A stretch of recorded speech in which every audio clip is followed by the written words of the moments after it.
gets a goal? Who got the assist? Who got the assist?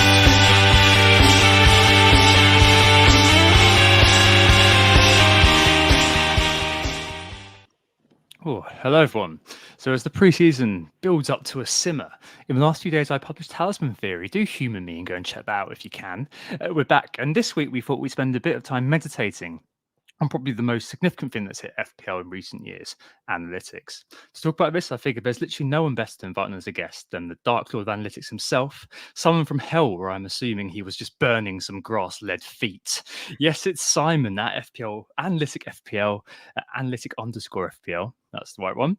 Joining us today for what's going to be a great one, I feel. Welcome, Si. Obviously, we know each other fairly well. I've been at several meetups, and obviously Chef Fest, who can forget. You've been on before, of course, for a summer special with your former podcast colleague, Wee Rogue, who I assume has now dissolved into code somewhere in the Ethernet. But a quick intro is in order, of course, for those who don't know you. Sure, yeah. I would say current podcast host. I know it's been like... Oh, really? It's been 18 months since we last released an episode, but you never know when the next one's coming. Okay, that's the corridor of uncertainty for you, isn't it, really? The clues in the name. Exactly. So yeah, a little intro. I've been playing FPL for about 6 years. I got into FPL having been interested in football analytics first. So hence why I kind of bought the analytics at FPL in terms of like the way I approach the game. And then kind of seen analytics kind of grow with from like me, Jamie, the podcast I just mentioned, and FPL Rooster, just like three of us chatting about it on Twitter to like this huge community, and it's caused a lot of controversy as well. But no, it should be good fun. Hopefully we'll dispel some of the myths and like delve into some of the interesting questions.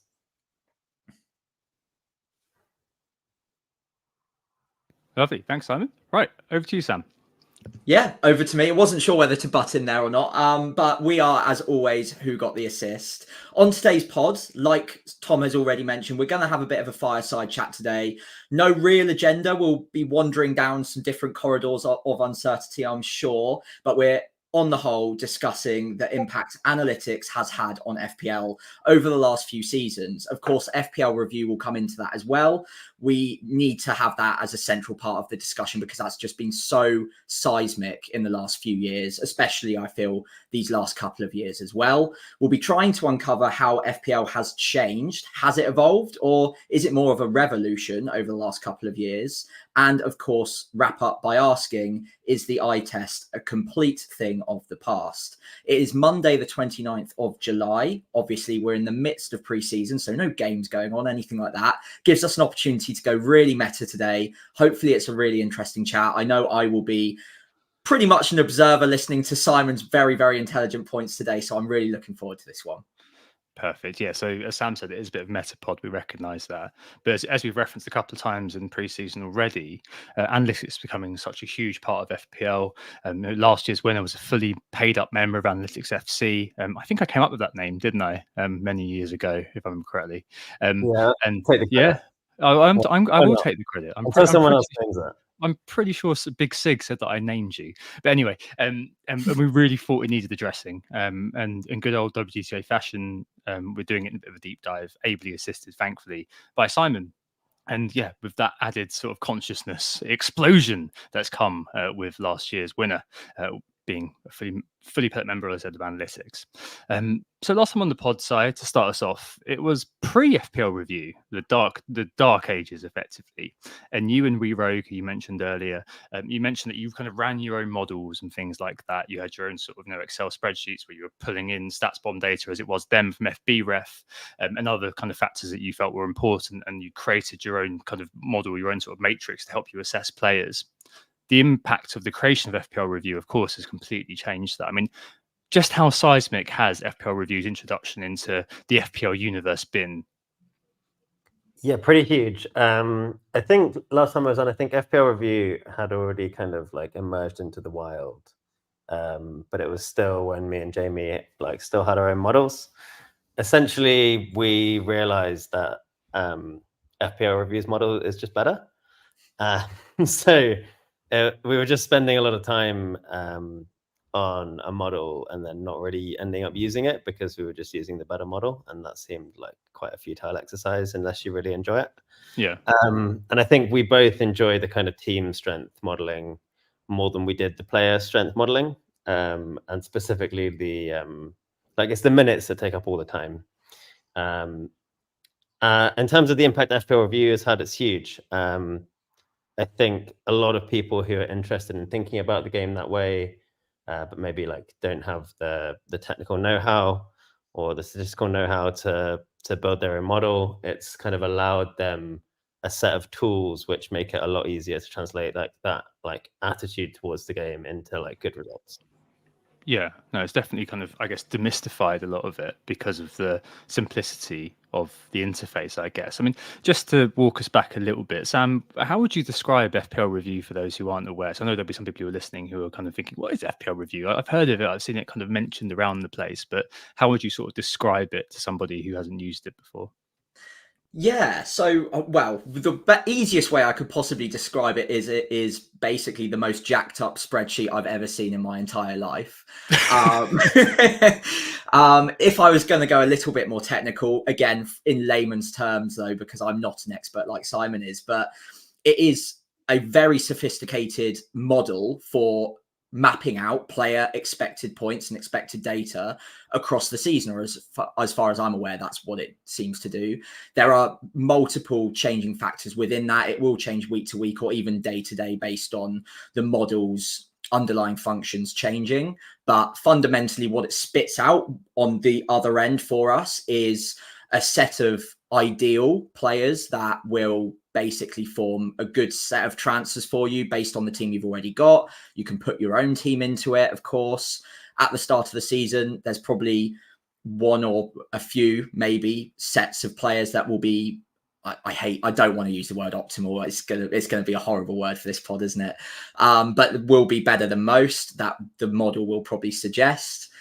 And then as the season goes on, you can input your own team and use it as a way of determining whether your transfers seem sensible, which captain you like the look of, and which one they're recommending. And also as well, more recently, chip strategy as well. I think that's been a huge step forward in recent years where you can map in chip strategy and figure that out as part of the model as well. What's the most sensible route for you, or what seems to come out on top more often than not? Because obviously there is a lot of, and again, another word that will be used a lot, I'm sure, in this pod, variance.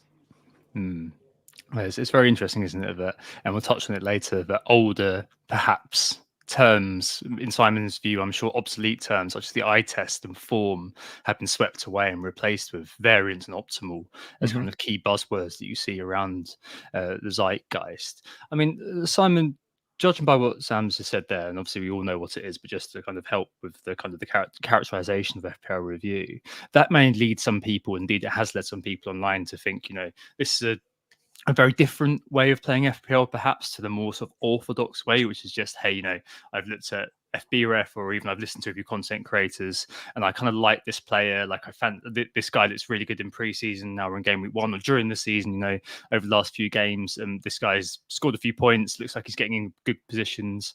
Versus for analytics, it's a very different sort of way of playing. And some may say that's just the computer giving you the answers. I mean, how would you describe how analytics-led FPL play is different from orthodox playing? Yeah, it's funny you should mention form. I think the first time we met in real life, it was like an old Christmas who got the assist meetup. Yeah, I remember. And I had a few too many beers and started a lot of conversations by telling people that form wasn't real, which was quite a controversial statement at the time. Good icebreaker. Yeah. So I got a lot of pushback on that one at the time. And then, there's been kind of like 2 eras of kind of like FPL like modeling, and people I think have more complaints with the second one. So I think there was an initial one where it was just getting player projections and getting kind of like how many points do we think each player is going to score in each game week. And then the more recent kind of era is the era of solvers. And this is where I think you get the complaint of people saying they're just like computers are just giving you the answer in a sense, because it can kind of work through what is the best path according to those projections to pick up the most like points and expectation. So I think Diltsy on Twitter put it like really nicely as to the major difference between the way analytics people play and the way non-analytics people play is analytics people try to evaluate paths. So like we'll see what the computer spits out, and then it's like, okay, well, this player means that we like don't end up getting on this player, or if I make this transfer now, it's going to affect like this move 3 weeks down the line. And is that something I actually want? Because you always have to know that the projections are uncertain. They're going to change in the future as the model gets more information. Minutes are always uncertain. Like you don't know if a player is going to fall out of favor, if they're going to get injured or banned.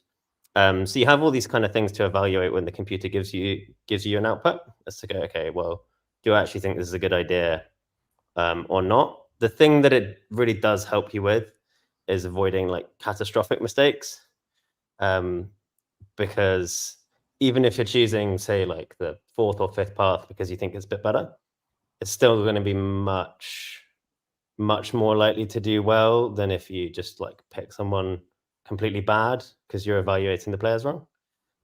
So I think that in a sense it does kind of give you like a decent floor, but there's still quite a lot of work to find the best path. And that's kind of obviously true because you kind of see not all analytics managers have the same team. And if the computer was just giving you the answer, everyone would have the same team who uses these tools. Apart from Anthony and Dilksy, who we had the same team for 2 seasons running, I think it was. And still convinces one person running 2 teams. Yeah, absolutely. All of you guys just exist in code, don't you? Your camera off folk in the meetings. I mean, you did say though that analytics folk are simply kind of finding paths within uncertainty and using the computer model to do that. And Sam, it kind of strikes me actually that perhaps it's more uncommon than we think between those who are kind of, I guess, analytics agnostic or analytics negative than you might actually kind of on the face of it think, because isn't that what we're all doing? We're all trying to find a pathway through the uncertainty, a route through the storm. And where we're using, we are using FPL review. There's no denying that, and we both kind of mentioned that on the pod. We're not hiding that, but we also use kind of other things. We still use our old-fashioned eye test, Simon. Sorry, we still use our kind of just the kind of the more sort of, I guess, vanilla stats which are around. But do you think there maybe is some more commonality than we think, Sam? Because we're just using different tools to get to try to solve the same problem, aren't we? I think so. I think the difference is we kind of treat those trade-offs as like a bit more certain. So it's like if you are really uncertain about whether, say, Gordon is a good pick or like Isaac, and you don't actually know which one you're going to want in a few weeks, even if you just had a straight choice, then evaluating like what it means to end up on one of them versus the other in a few weeks is more difficult. Whereas if you have a clear preference for one, then evaluating the path is kind of different. But I agree, kind of everyone is trying to look ahead to some extent and plan their way through. It's just what the solver gives you, it gives you like a whole path through, and then you look at like that whole path as one thing, and then you can compare it to like another whole path to another whole path, I think that's just kind of impossible to do for a human brain, even if you're like the smartest person in the world.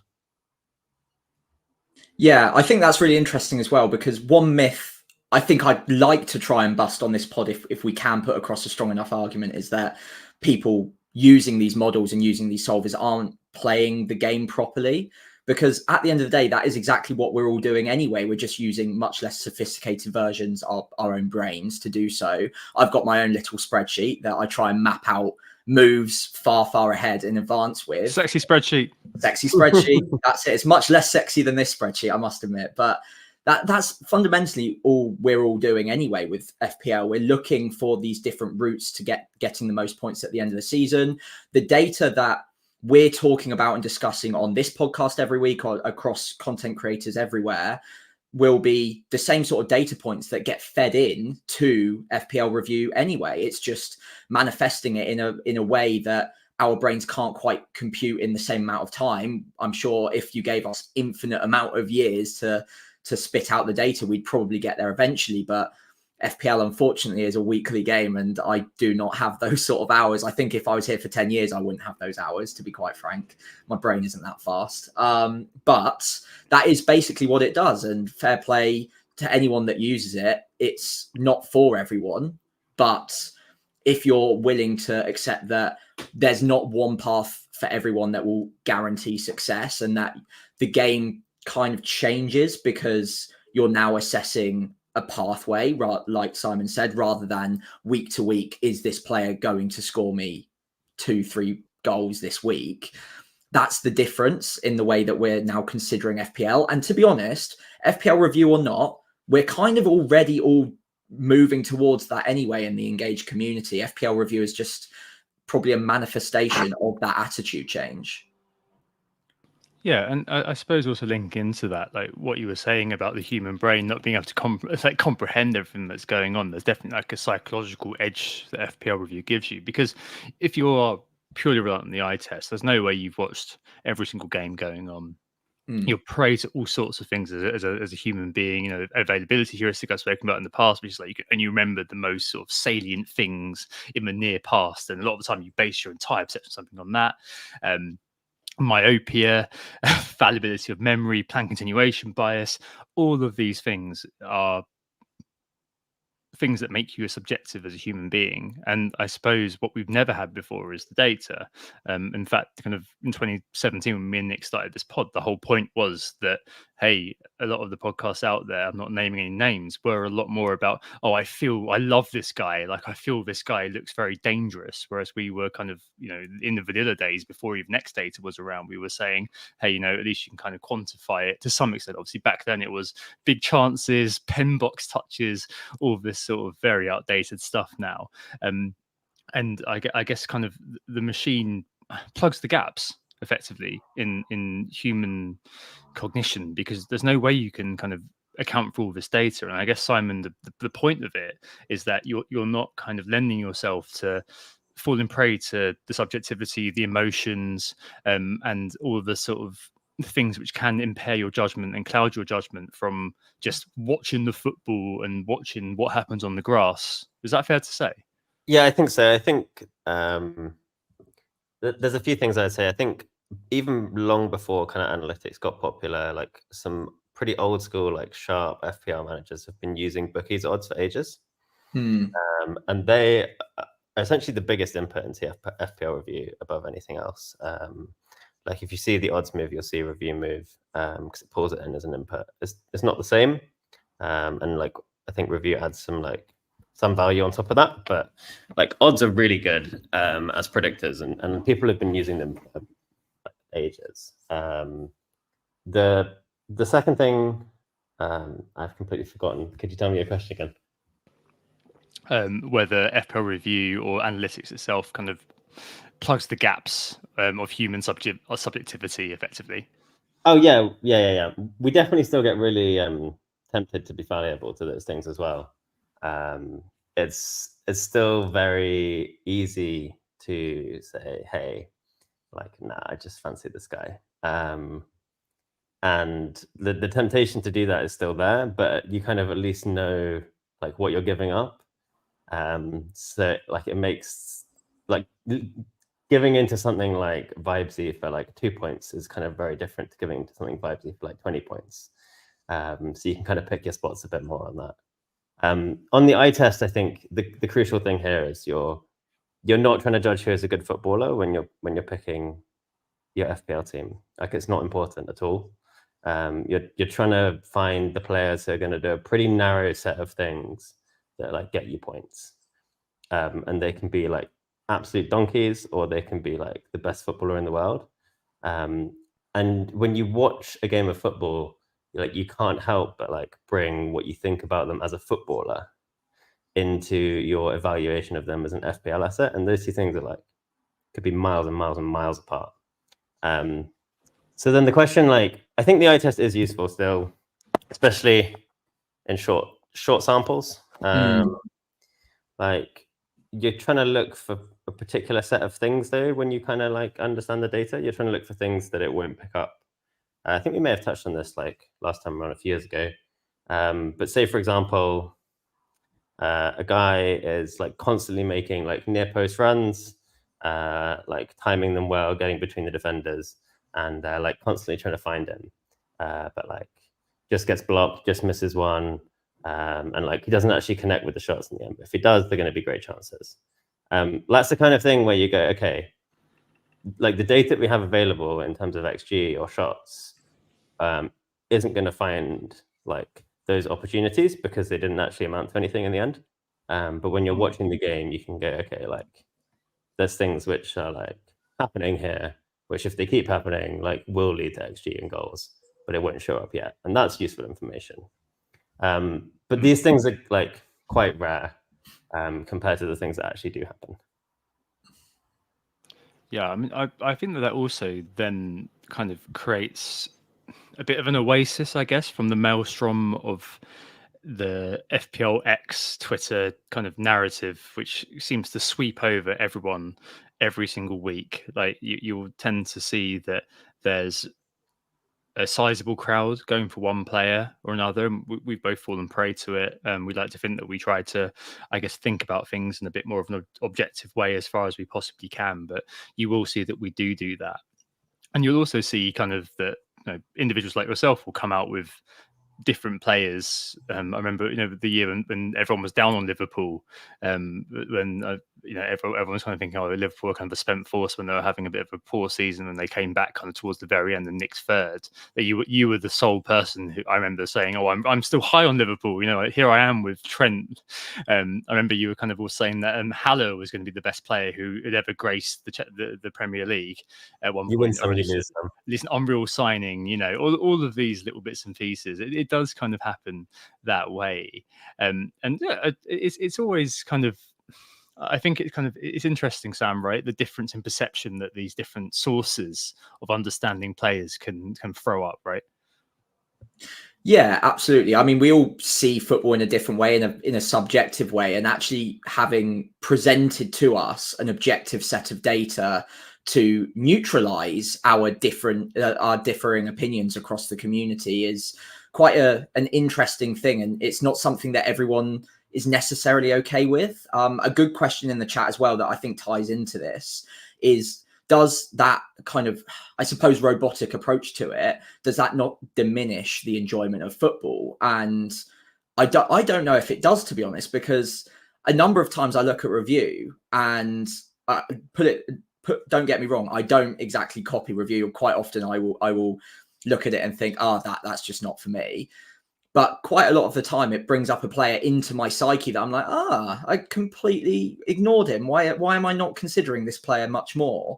And I think that's what it does for me at the moment. It brings in that objective set of data and neutralizes the playing field for me. So again, if I've been ignoring Fulham a little bit accidentally because I just haven't watched some of their games, I haven't really kept a close eye on them, but Andreas Pereira, for whatever reason, is getting into some great areas, getting those near post runs in that Simon mentioned. Maybe he's on free kicks all of a sudden. I've missed that as well. And it's starting over a pretty long amount of time to show up in the data, but I've completely missed it. I think that actually almost adds to the enjoyment of football for me. If I then am aware of it and start checking it out a little bit more, rewatch the highlights, see what I'm missing out on. And I wouldn't just blindly use whatever FPL reviews telling me.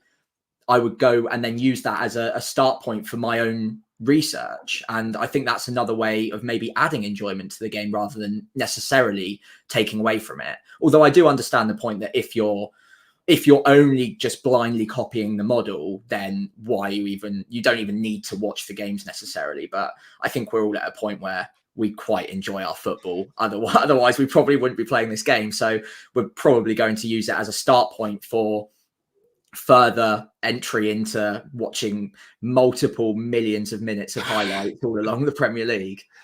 Well, that's an interesting point there, isn't it, Si? Because there are a lot of, say, detractors to analytics who say you don't watch football, you don't know what you're talking about, and you've already kind of expressed the fact that actually, there is a use case for the eye test within a certain parameter. It's not the case that you guys are dismissing that use case. I mean, when people do kind of come at you with you don't watch football, you're blindly following the model, is it just the case that you're just thinking about it differently?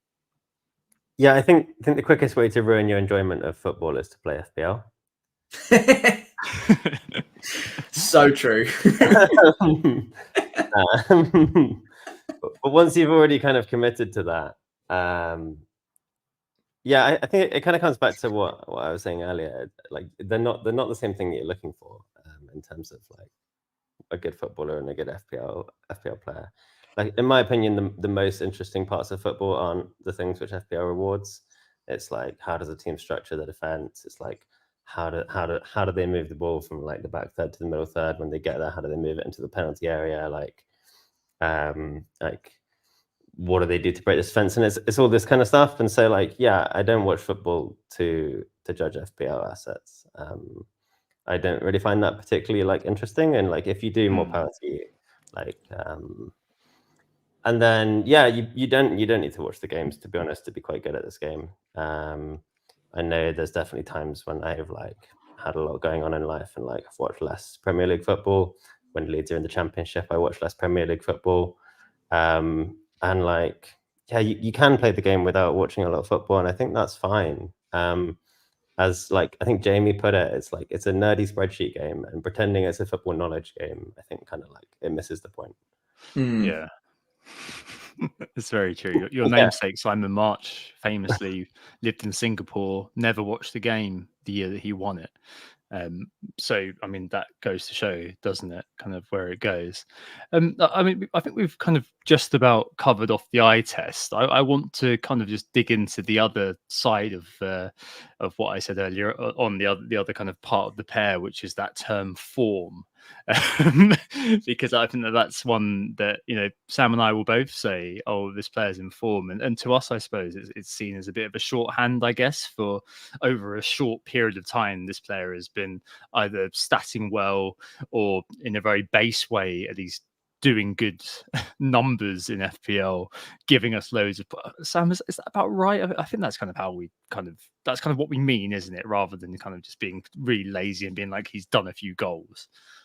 Yeah, I'd like to think so. I mean, honestly, for about 10 seconds there, I was getting distracted by the chat. So apologies, but Nima did mention to hit that like button, which we never do halfway through the stream. So yeah, if you are watching, please do. I think there's 40 people in the chat, which honestly doesn't really happen for us that often. So yeah, thank you all for watching. Sorry, Tom, could you do me a favor and actually repeat the end of that question again whilst I got distracted? How are we thinking about form? Oof.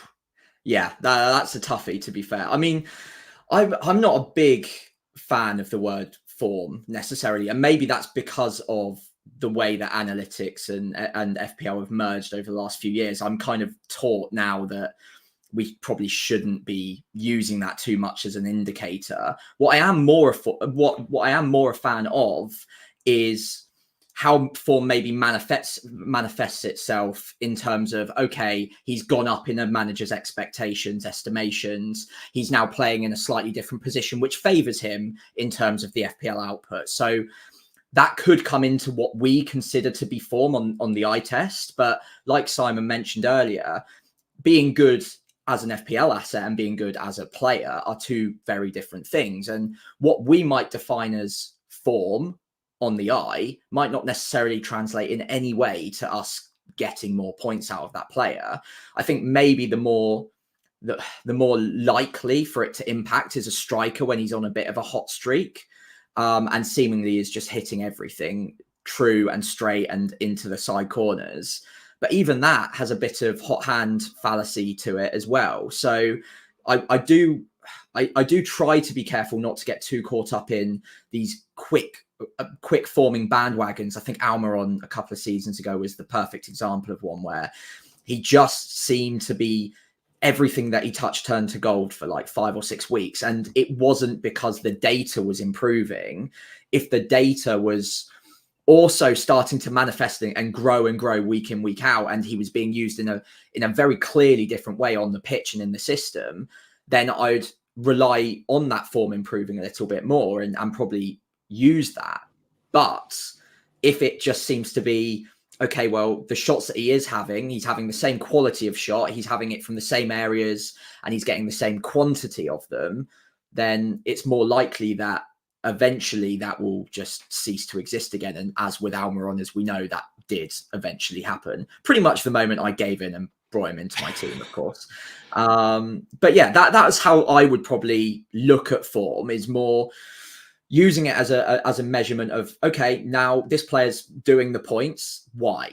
Is it something that we can rely on for future? Has something changed? Or is it just maybe because players every now and then do get a few in a row and there's not really any rhyme or reason to that, bar they are a decent player and every now and then that will happen? There's an innate brutality, isn't there, to FPL? And I think that's what you're getting at, Si, in terms of the fact that you're not really playing FPL and looking at kind of the broader, more sparkly way that football is played.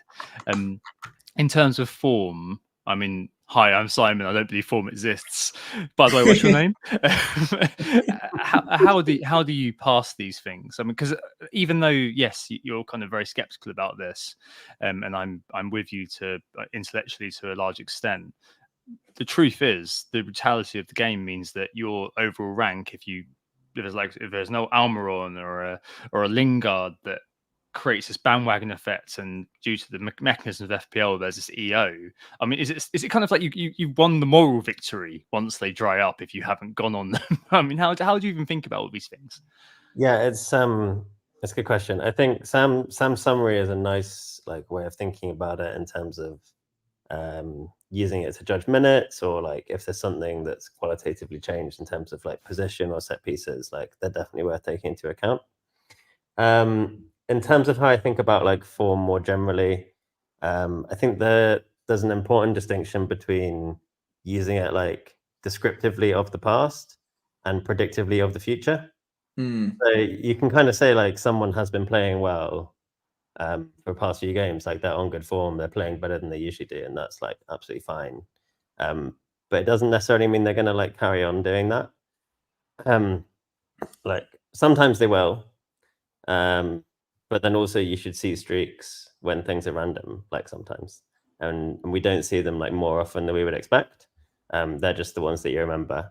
Your point about EO, yeah, definitely. It's terrifying, obviously, as they just keep dropping 10 points every week, and the impact on your rank gets larger every week because more people buy them, which I think, yeah, me and Jamie started the podcast as a Bruno Fernandes therapy session, essentially. Because we're just taking 150% EO bets every week against and getting absolutely hammered. But that's kind of the fun of the game, really. I think, yeah, those bandwagons do build, but equally the ones that you don't see, and this is where you kind of get your advantage back, is there's a bunch of times where people will jump on bandwagons that don't exist after 1 or 2 games. And then they have to use their transfers to jump on the next one. They have to use their transfers to jump on the next one. And then you just kind of think that overall, if you can get more of your bets right than they can, you'll come out ahead in the overall rank. I mean, that is kind of where this new term, which has actually become quite a charged one, variance, kind of comes from, isn't it? Which I don't think anyone had really heard. I know that a lot of people, and I'm sure I saw Marcus in the chat earlier on, say that variance is basically luck, and that's what the game's about, really. And I kind of half ironically also kind of just kind of equate the two, because I think it is just a fancy way of saying luck effectively within that analytics context. Try to so I don't know. It's not quite somebody using utilize when they mean use, because that makes me judge them immediately as a person. But it is kind of close. But I think that there's definitely, I guess, this acceptance and understanding a lot more within the analytics community that, yes, okay, I'm going to suffer right now, but over the next few weeks, as you mentioned a few times, I'm going to get ahead effectively because I've saved a transfer on this one player who, yes, he may have just knocked me by 15 points, i.e. about 70% EO. So, that's tanked my rank this week. But next week, when inevitably this runs out because he's been scoring 0.05 XG shots every week, you're all going to have to use a transfer to remove a player. And I've held this particular individual, trust this particular individual, who I believe over the next sort of 10 game weeks is actually a better pick. And you're all going to be on them in 2 or 3 weeks at a cost of a -4, whereas I've got him, and it'll all kind of even out. And there's sort of a long view, I guess, when it comes to analytics. Is that right? Yeah, definitely. I think that what you describe as like variance is purely, I think, because Review didn't want to use the word luck because it was too charged. But then, kind of ironically, everyone's just used variance as luck, and then it's just taken on the same meaning. Yeah. And then, yeah, what you say is right. You're making the bet that it'll kind of even out, but sometimes it doesn't. Like sometimes they just keep banging 10 points, and the guys you bring in get like 2 threes, and sometimes it doesn't even out for a whole season. But if you're going to play for long enough, and I think, I don't know, I can speak for myself, but I think a lot of people in the chat, and probably you too, as addicted. So we're going to be playing this for like multiple seasons more. And if you that's the kind of lens that I look at it with. It's like sometimes I'm going to get really unlucky, sometimes I'm going to get really, really lucky, but like it's not really worth worrying about. You just kind of try and make the right decisions, and it'll be fine. That's the distance we want to keep, right, Sam? Yeah. Good process, lads. Good process. That's basically it, isn't it? I guess to wrap up the form thing a little bit, what I really like is Simon's summary of like the past doesn't necessarily predict the future. The best way to get on the next bandwagon or the next true good pick will be to look at the data rather than look at who done the most points in the last couple of weeks. So I think that's, for me, what I want to take into this season is rather than look at a bandwagon and think I must get on him because he's making loads of points at the moment, he's getting loads of goals. You look at the bandwagon and see, okay, is the data also matching up to this? Is there something real here that has a reliability and we can predict that it will continue? If so, there's nothing wrong with jumping on it. But if there's something shaky about the data and it's not really being reflected with what you're actually seeing, then you can probably avoid it. And okay, yeah, you have to be brave. You have to kind of take a pretty hardened stance against that. But like you say, over time, the hope is that you keep trusting that process and eventually you'll come out on top. Although I guess you can't get too attached to your rank at any point. You've got to kind of put that to one side and hope that by the end you'll be rewarded with a quite nice rank and kind of just stop forgetting about it, stop worrying about it and forget about it. Sorry.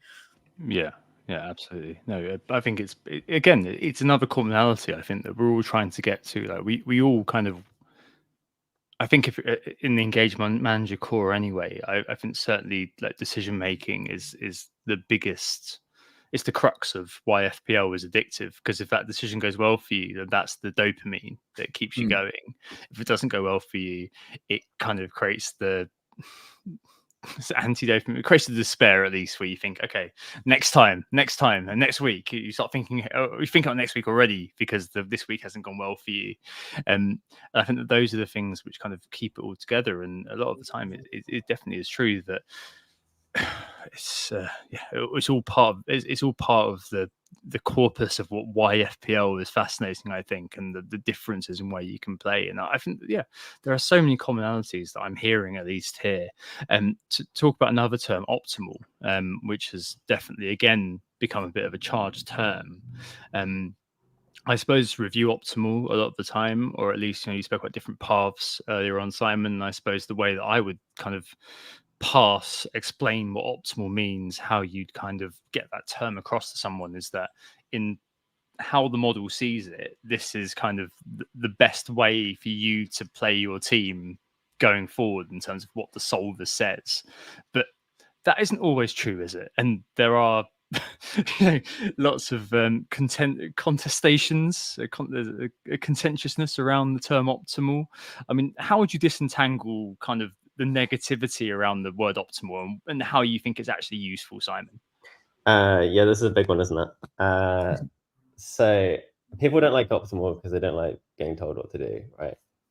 And they don't like being told that they're wrong. And I get that. And I think to be honest, like the way that as a community, analytics community, we use the word optimal, like needs improvement. The solver can tell you what's optimal, like based on a certain set of inputs. So that's going to be like, what X minutes have you put in? Like, how much do you value a free transfer?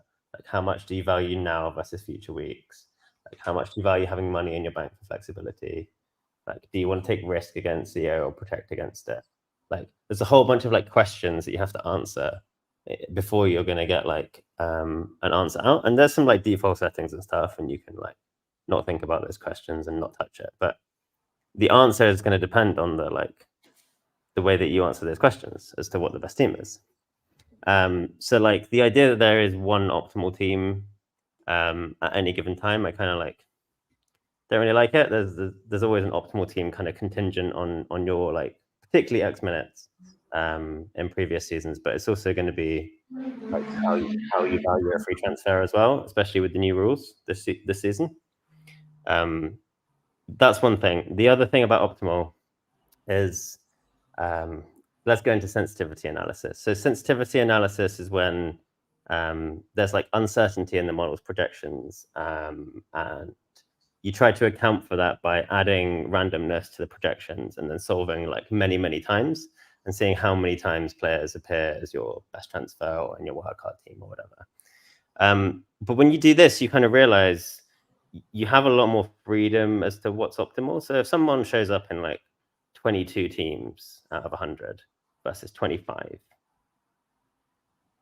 is the one that's 25 like optimal and the one that's 22 like not optimal? Like, not really. They're kind of even, basically. And like, you have a call to make there as an FPL manager, and then you can kind of think about like, okay, well, what do I like? Do I have a different set of beliefs to the model about like how strong this team is, or where this player is likely to play, or anything like that? And so like, yeah, I think this one is on us. We use the word optimal in like quite a snarky way, and like I think it's a lot more kind of fuzzy than we kind of like to admit to ourselves. Yeah, it's certainly a pejorative term, isn't it, Sam? It's one that's used all around the place, and sometimes we find ourselves almost using it ironically, don't we? Yeah, for sure. We definitely do on this pod anyway, and I probably do way too much in the community too. But yeah, but I think the eye-opening thing for me, especially in recent years and starting to delve into review, is okay. The word optimal is a tricky term, but even on review, there's like 10, 20 options, especially at the start of the season right now. If you were to go onto FPL review now and pick out a team, pretty much 100 versions will spit out the same amount of projected points or very close to over the first 5-6 weeks, for instance. And all you have to do is fiddle with one player's expected minutes, and that could throw the whole thing off again. So there are so many different data points that are up in the air at the moment, and there are so many combinations of players which will bring out maybe 12 or even 13 players that are completely different from the last combination that would be considered very, very close to, in inverted commas, optimal at the start of the season. I think that maybe starts getting narrowed down as we get more and more data throughout the season. But even then, like, you can get to game week 30, 31 and put through review, what transfers should I make? And it will spit out 20 good, positive outcomes for you, and then it's down to you to decide, okay, which ones do I think have credibility, which ones do I think actually, okay, they've done this for this reason, but I think this player's X minutes are a bit higher or a bit lower, or so there's something subjective that's changed on the pitch in recent weeks that leads me to believe that actually this route is the more profitable one. So I think whilst there is an optimal or a set of different optimal-ish teams, there's still so much room for maneuver there that there's never one true answer, and that keeps FPL fun even if you are using a model. Yeah, I agree with that, and I would add there's also like absolutely scope to just disagree with like how the model evaluates a player, especially right now before the season starts, and especially if people are coming from a different league. If managers have come in, they haven't played any competitive games. the model doesn't have any data on those players in the context they're going to be in. And so it's using like a bunch of historical relationships and averages to try to like come up with a good estimate. And usually it will come up with a pretty good estimate. But if you, for example, are an expert on Feyenoord, and therefore you have like particularly strong ideas about how Salah's going to do at Liverpool under Slot, then like by all means, like ignore it. If you think that like I don't know, like Yakuba Minte is like the next Messi, for example, like by all means put him in your team. I think that the thing that we like kind of do slightly differently in analytics, like discussions amongst ourselves, is we kind of try to back those things up with evidence. So it's like, okay, well, I think this guy is like very, very good because he's like his data in the Dutch league is like this, and if you compare that to similar players that have translated, it looks like this. But then he has these set of attributes, which means that he's going to translate better. And it's kind of all based in like an agreed set of like what objective reality is, rather than just like I watched him and thought he was good, but I watched him and I thought he was bad. It's more like, oh yeah, well, like he does lots of dribbling and like the dribbling translates well, or no, it doesn't, or whatever. So it's that kind of thing. No, it's fascinating, isn't it? And I really like the backing things up with evidence. That's sort of on the founding thoughts behind creating this podcast back in the day. So yeah, no, really interesting. Really kind of illuminating, I suppose, in terms of providing that insight around how we kind of, again, all I see is commonality here in how managers think about things. It's just using different tools and different use cases to try to answer the same questions. That's basically all I'm seeing here.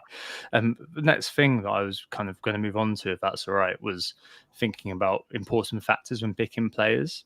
And I mean, we've referenced XMINs, expected minutes, quite a lot, which I suppose does turn some people off. I'm hoping not turn this podcast off, because I'm finding this really, really interesting. But Simon, I suppose in analytics world, is it XMINs, Uber Alles? Is that the main sort of, I guess, key qualifier for a player being valid to you all?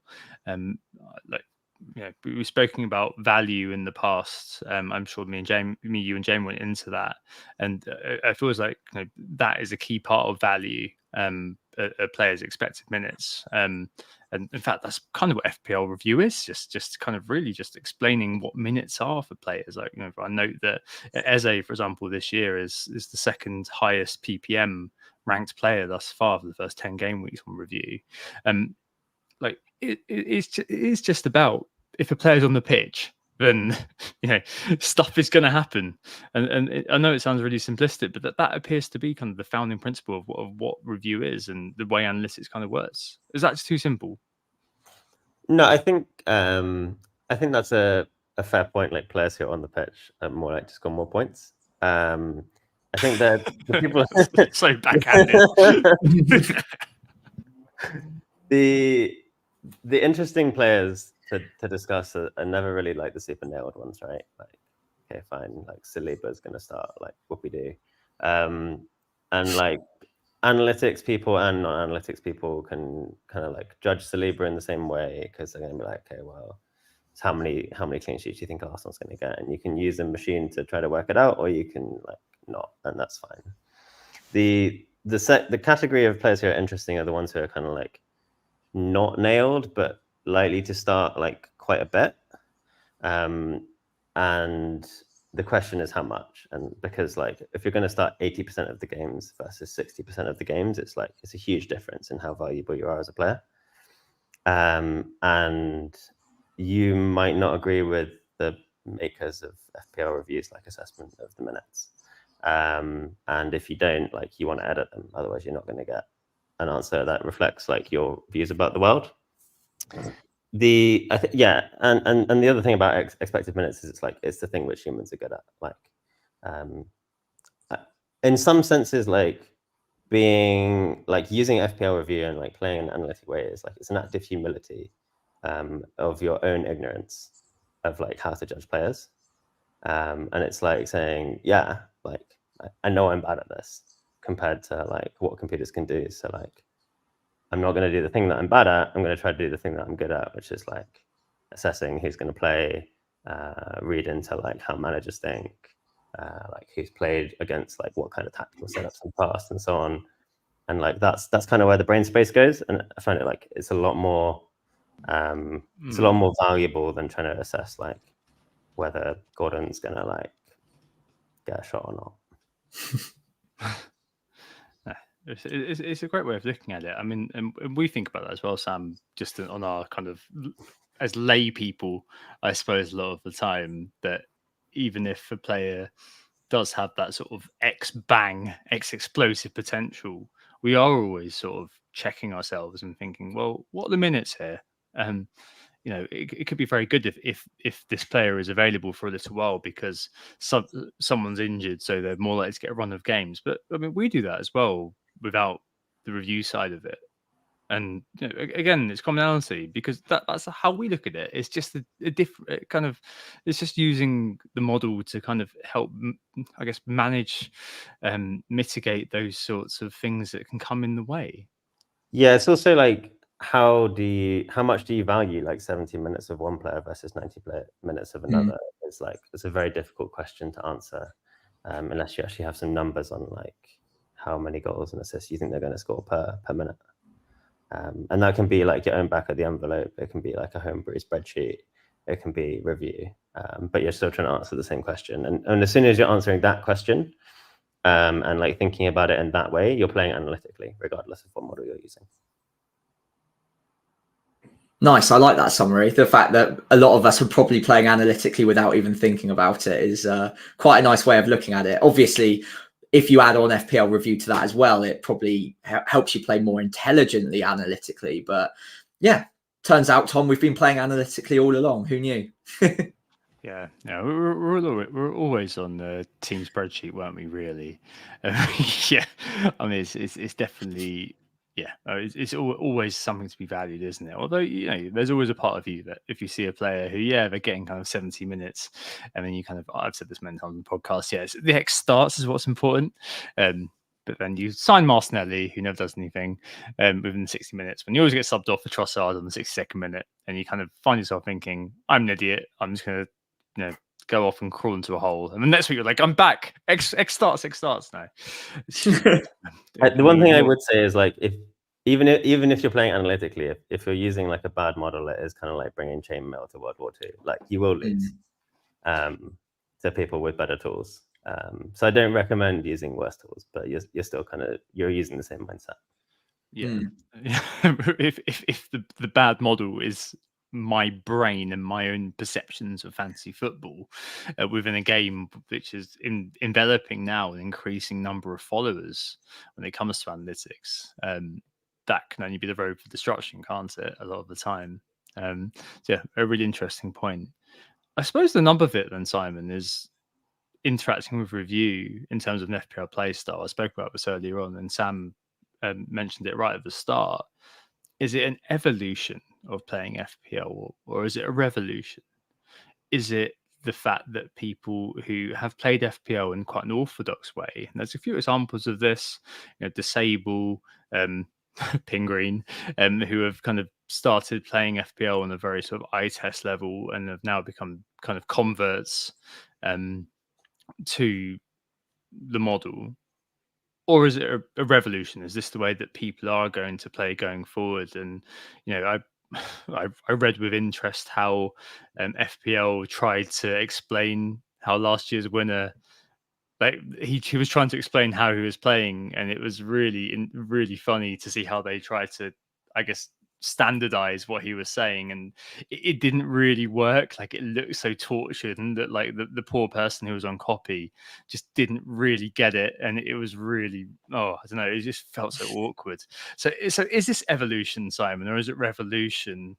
I don't know if there's an in-between. I think evolution is the in-between almost. I think FPL has changed, so I don't think we can say that it's, you know, the eye test is going to come back. I think it has changed.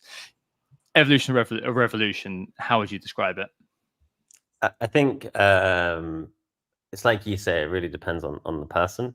But for some people who have been like cooking up little like models or like looking at even like if we go way back, just like spending time like crawling through shots data and stuff like that. Like in that sense, like this is just an evolution.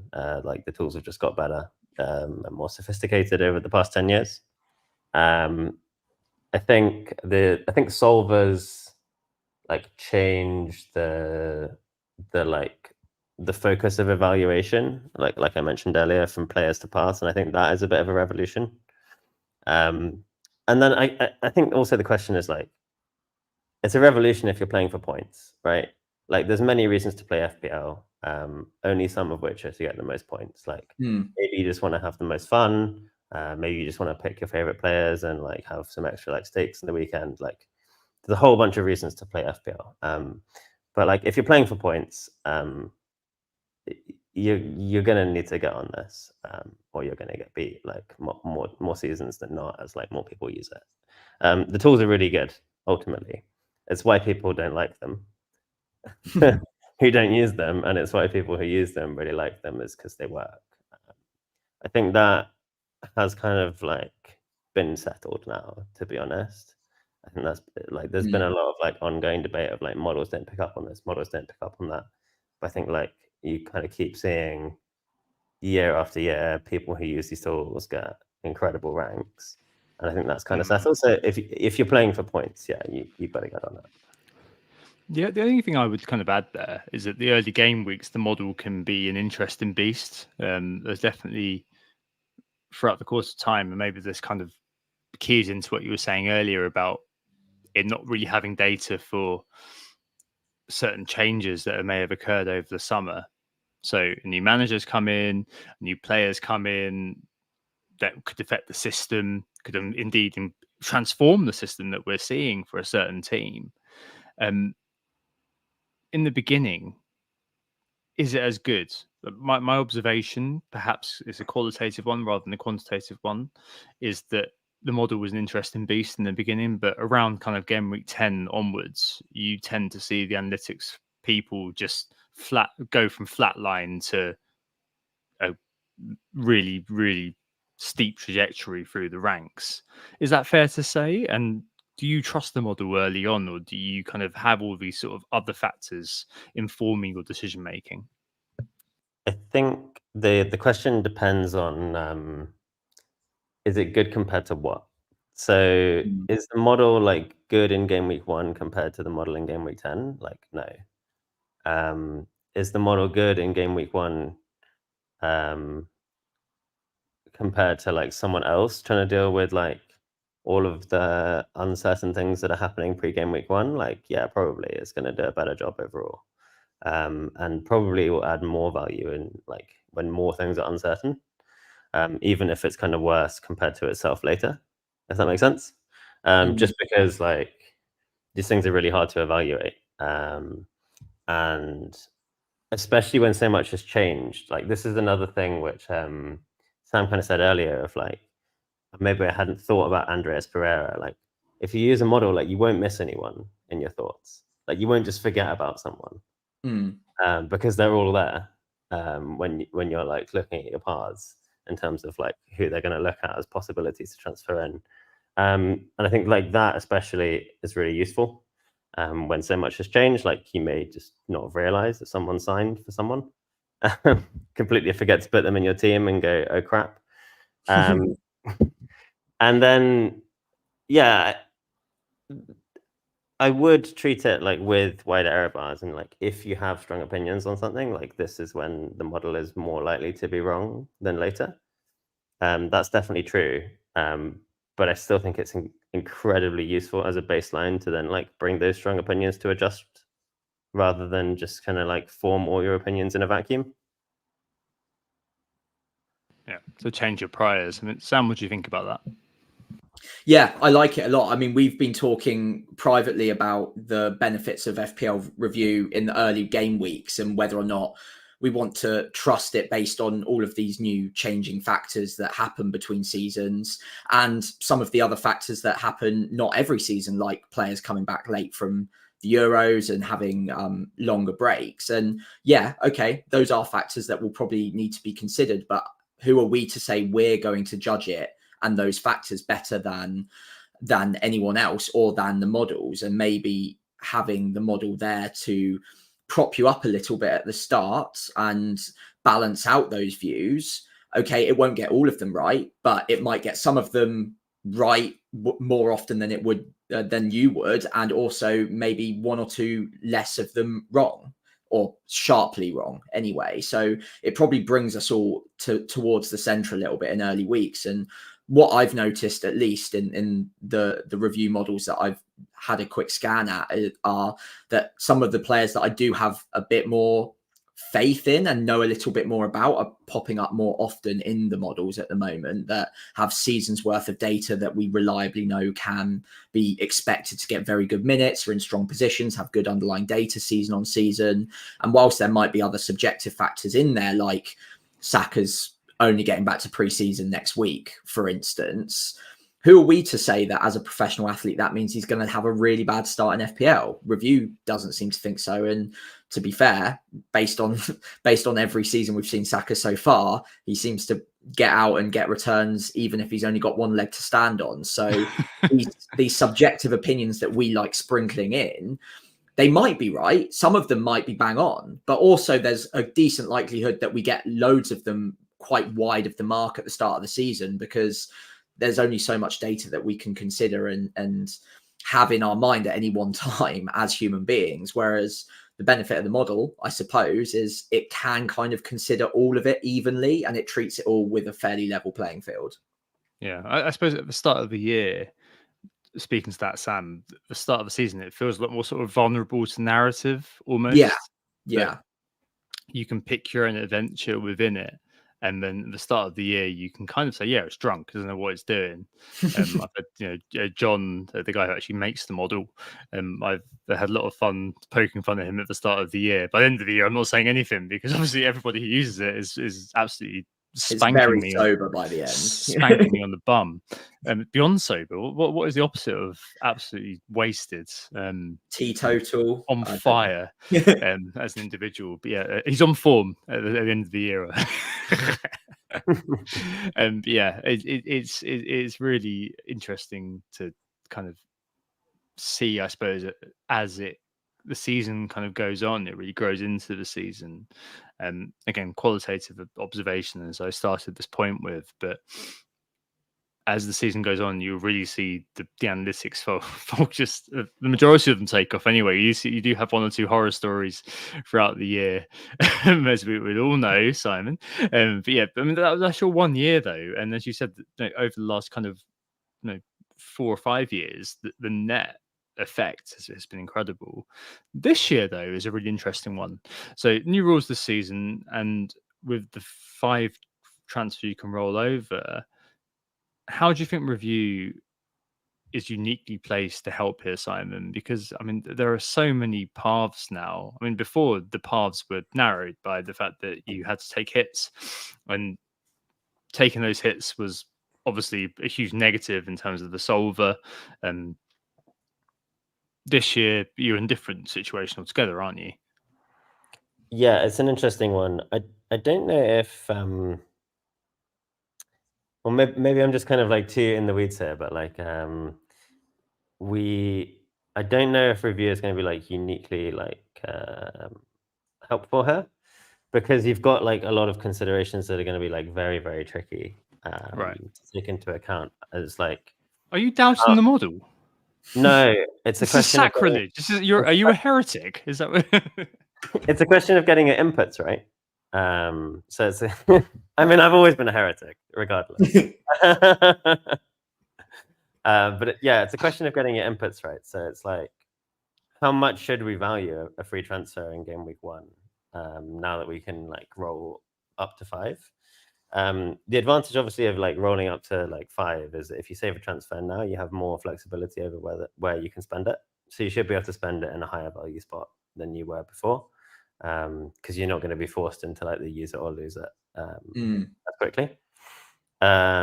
So that's going to be a tricky one, in order to just make sure you're actually not just putting garbage in for your solves, and saying like, hey, I think a free transfer is worth this, and it says, hey, make a transfer, and it's like, oh, I definitely should have rolled, or vice versa. What was the other part of the question? Yeah, I mean, it's mostly it. I mean, how is it Okay. uniquely placed within the 5-role scenario? I remember the other thing I want to say.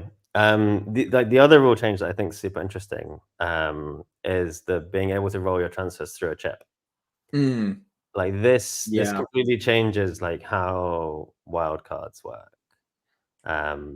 Like it makes targeting a fixture swing like in some senses less valuable because you could save up the transfers and target that fixture swing without a wildcard, which you couldn't do before. And again, that means that like rolling transfers early, then with the idea that you can like then wildcard with those transfers and have your new team. So you can like wildcard with a brand new team and potentially 5 transfers in like game week 6. And it's like, how much should that be worth to you versus like getting points in the first 5 weeks? And that's not an easy question to answer either for review.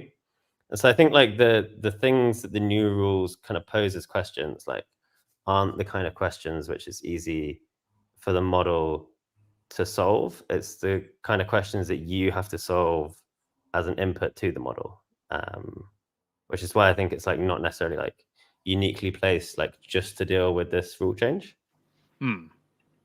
Okay, interesting.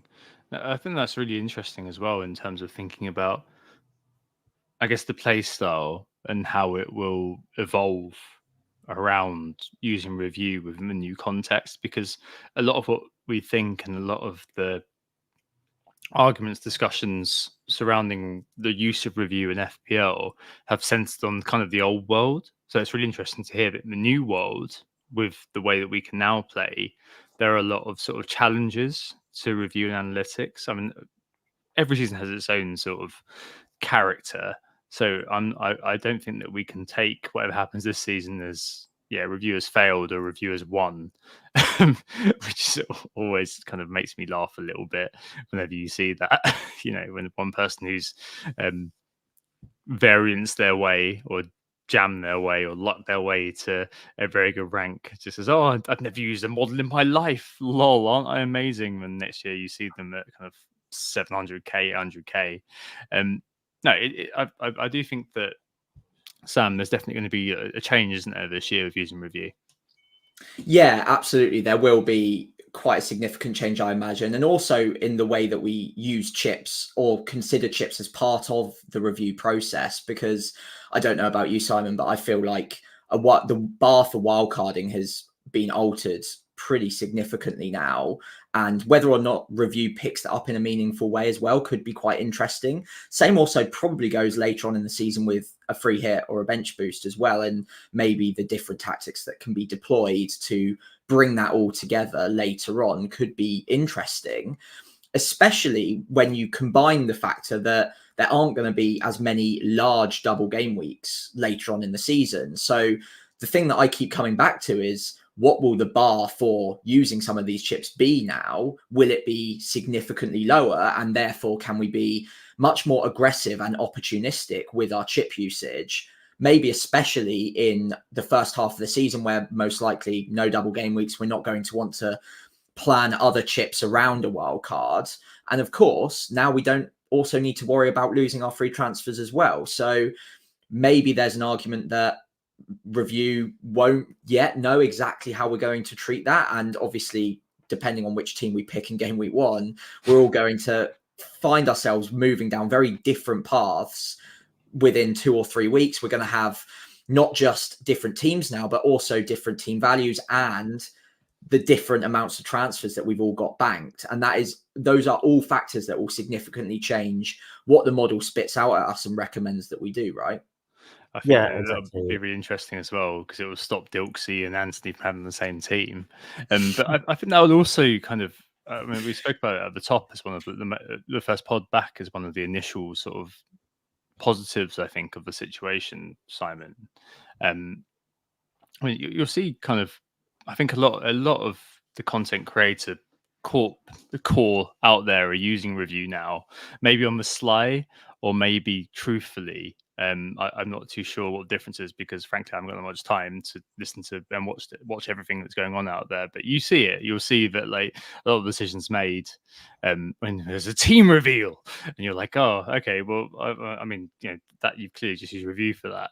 I mean, do you think there's going to be a bit of a change there as well in terms of how everything is now sort of, as Sam said, a little bit atomized, a little bit different? You're all going to have slightly different teams.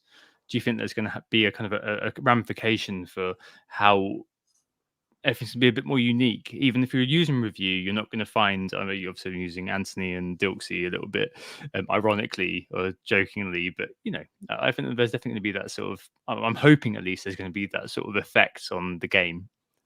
Yeah, the FPL content creators using review it's like our version of like Natty or Not, isn't it? It's like who's on the juice and who's not. Yeah, it's gonna be it's gonna be like it's gonna be much more difficult if you're not using review at all than it was last year. I would say I don't want to neglect that point because like working out how to spend 5 transfers and working out how to spend 2 is like much more difficult. The thing that I think is also going to change is like there's going to be an increased level of skill in order to use the tools well. And this is kind of like all the points that like you touched upon and Sam touched upon in terms of like getting your inputs right. I definitely agree. The more like there's going to be more differences in teams this year. Part of that is the rules. Part of that is the pricing.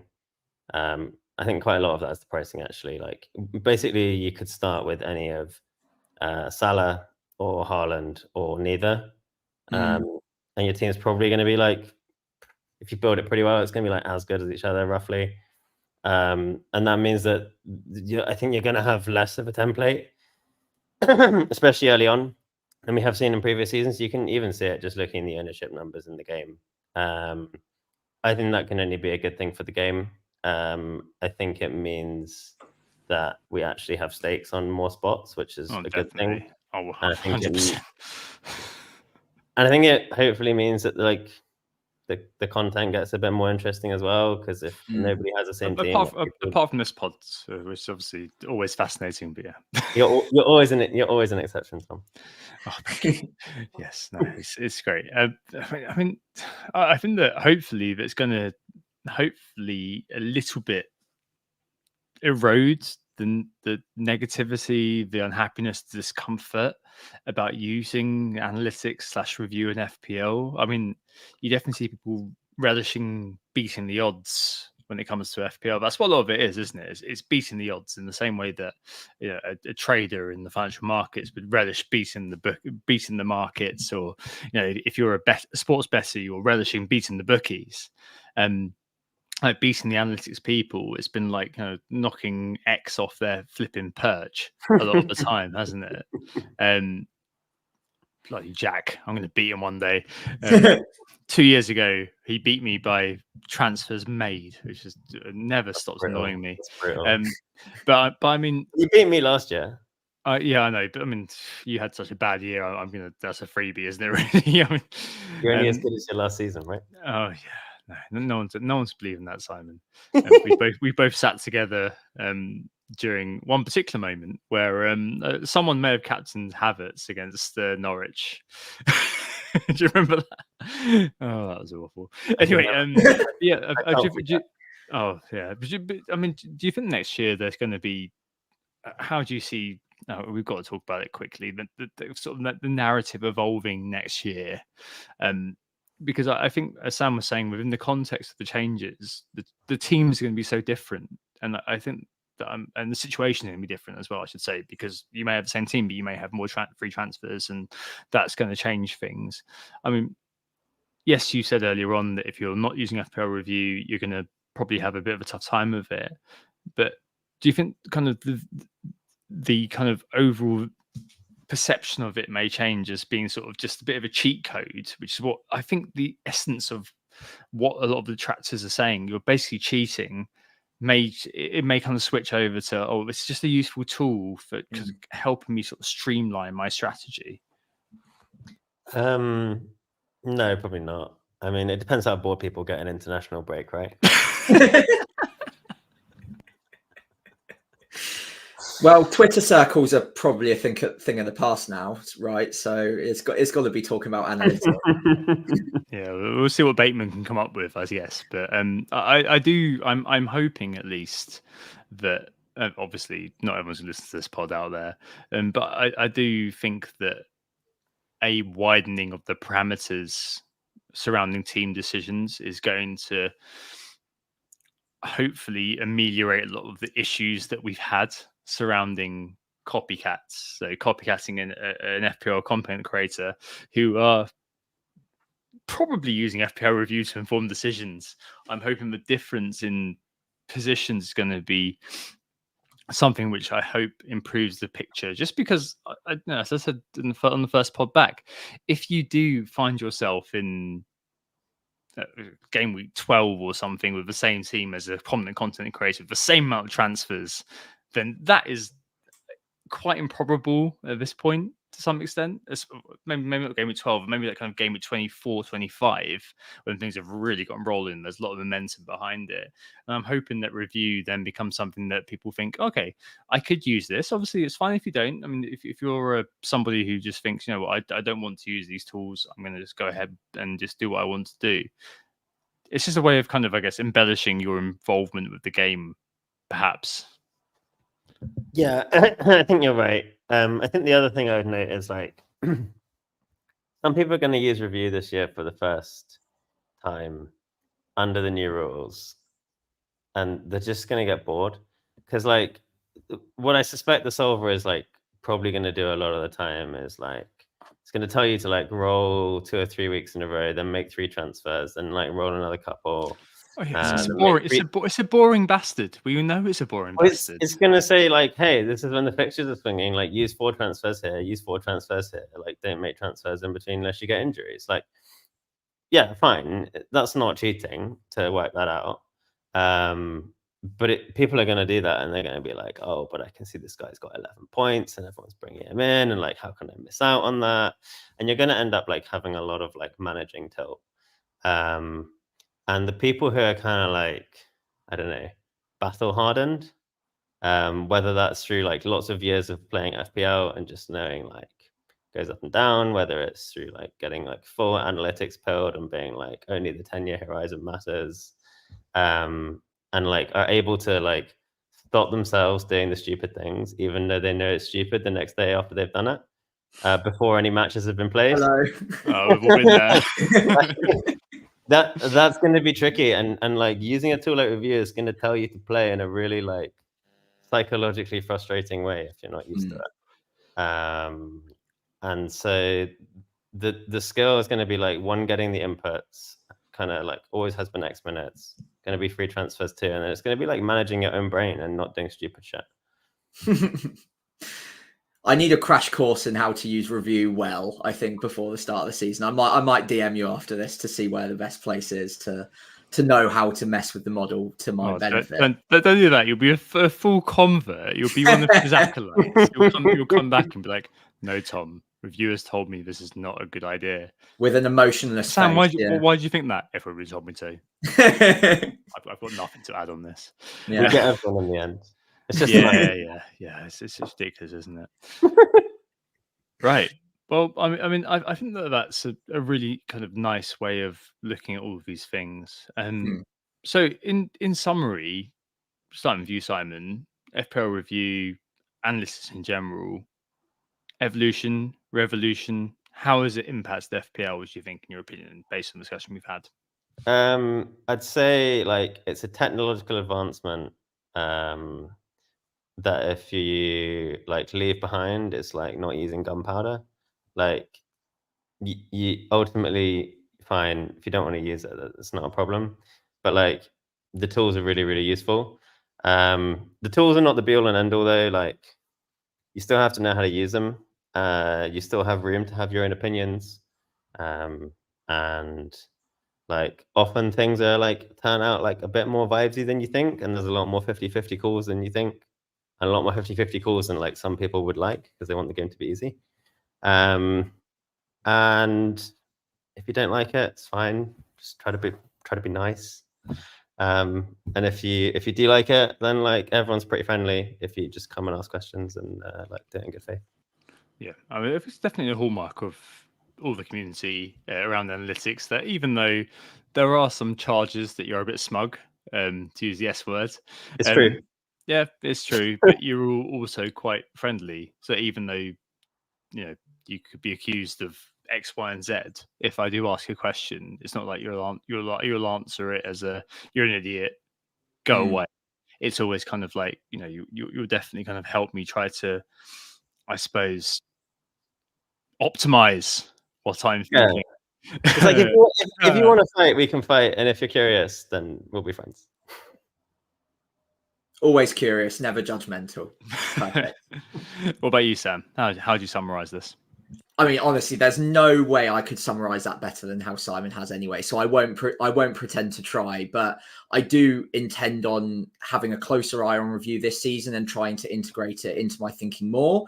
At no point will I ever just become someone who just blindly follows a model, because I think that does take some enjoyment out of it. But I think actually the way that review can and probably should be used is to use it to aid your enjoyment of football rather than the reverse. As I mentioned earlier on, there will be players that I haven't even considered that review will probably spit out at me, or combinations or strategies that are brought to light by review that then I can go away, do my own research on it and come to a solution myself. I see it as a tool to help, not as something to just be followed. And I think if I use review in the right way and in a balanced and objective way, then I'll be all the better for it. And I look forward to seeing how it transforms as well, because I'm sure the model will get better over the next few seasons as well.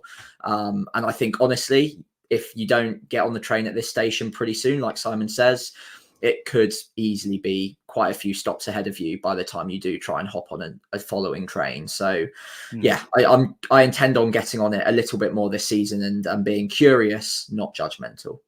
I like that, Sam. And I picked up, Simon, on what you said earlier, that analytics folk are finding paths of uncertainty and using the computer, the model, to do that. And as I said a few times, it's all about commonality, effectively. We're all trying to control the uncontrollable, whether you call it luck, whether you call it variance, however it may be to you. I think it's something to be integrated into kind of how we do things, because you can, if you drive a car, right? So there's a few ways of driving a car. You can just drive it. You can use your cruise control if you've got that on your car, or you can use cruise control sometimes, or if you're on the motorway, for example, or you can, sorry, that's my baby monitor going off, or you can just do something in between. I think at times it's always very good to have that sort of middle way around how you think about things, and that's a founding principle of WGTA, I suppose. Having an integrative way of looking at things, having the eye test, and I'm really glad, Simon, that you mentioned earlier on that the eye test is a good thing. There are ways in which it can be utilized. You can use that properly here within FPL perception. Founding principle of WGTA is backing things up with evidence. And I think there's so much more in common than we think with analytics people, if you are a Gross FC aficionado. But I was particularly struck, Simon, by what you said about earlier on, that using FPL review is an act of humility. And maybe that's something we can learn a bit from, honestly, from this discussion. Like, we simply don't have the brain space as people. We've got lives. We've got, in my case, children. In Sam's case, we've got late trains. But we've all got something, which means that we can't watch every minute of every game. And maybe we are all playing analytically without looking, using content creators, or using data, or using using the match day pundits as kind of a bit of a shortcut to trying to get to the analysis we're all looking for. But I think overall, what I do see is a commonality. We're all trying to answer the same questions, but we've got new tools now, from what Simon is saying, new weapons in our arsenal, as we try to play this bloody infernal game. So why not use them? It's up to you, of course. If you've listened to all this and think, well, I want to just watch the football and get on with it, then fair play. But why not use them is the question that I'd ask. And as Sam said, it may be the case, and as Simon said as well, that later on, a few years down the line, you may have been left behind, akin to if you've not used the internet and you're not able to pay your bills anymore. Cool. That's it, I think, Sam. Cool, indeed. And thank you so much, Simon, for coming on. Honestly, this has been one of my favorite pods so far. It's been really, really good fun. I've learned a lot already, and I intend on learning some more before the start of the season. So thank you so much for coming on. We have been Who Got the Assist. You can find us on X at WGTA_FPL, myself at FPL Pricey, and Simon, you're Analytic_FPL, correct? Yeah, that's right. Yeah. Fantastic. On Instagram and Threads, it's WGTA.FPL, FPL Pricey on there. Simon, do you happen to be on either of those? No. No, perfect. Keep it on Twitter. If you enjoyed the pod, we'd love it if you could follow us on those socials, and Simon, of course, as well. If you could give the pod a 5-star rating, we'd really appreciate it. And of course, if you're watching along on YouTube, which I know quite a few of you are today, we'd really, really appreciate it if you could leave a like and, importantly, subscribe to the channel so you don't miss out on any future preseason content. All of these things really do help us out. And again, thank you once more, Simon, for coming on to the pod. Yeah, thanks for having me on, guys. Yeah, it's been really good fun. Hope to do it again. It's been excellent. Thanks so much, Simon, for coming on. And thanks very much, Sam. As always, we hope you enjoyed this pod. We'll be back next Monday with 10 mistakes I won't make this season. Number 1, I'm not going to not use FPL review. Hopefully that'll be an interesting and useful one for you guys as well. In the meantime, do check out Talisman Theory if you haven't already. And we'll speak to you very, very soon. Have a good week. Oh, it's a goal. Who got the assist?